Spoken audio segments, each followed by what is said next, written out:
In our previous video, we learned how the zeros and coefficients of a polynomial are related to each other.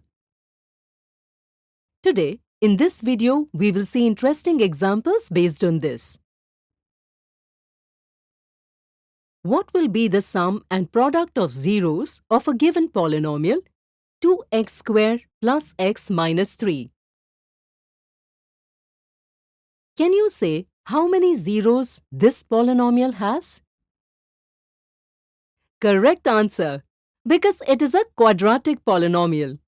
It can have at most 2 zeros.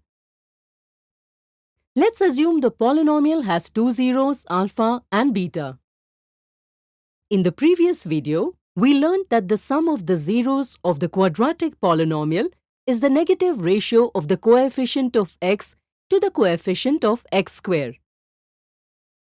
Substituting the values of the coefficients of x and x squared gives the sum of the zeros as -1 by 2.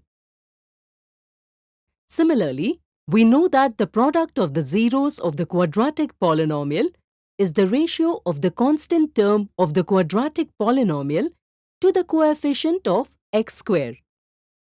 Substituting the values of the constant term and coefficients of x squared gives the product of the zeros as -3 by 2. So, in this way, we can find the sum and product of zeros of the given polynomial. Let us see another example.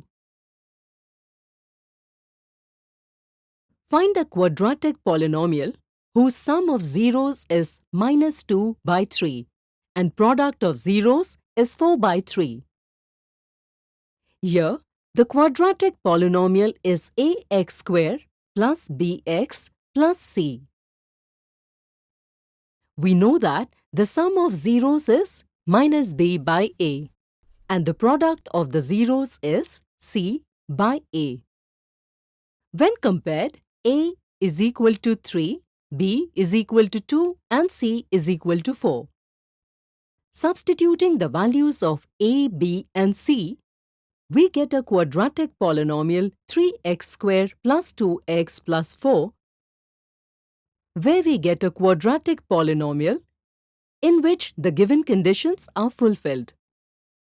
In this video, we saw examples based on the relationship between the zero and the coefficient of polynomial. In the next video, we will see what can be common mistakes while solving these types of questions.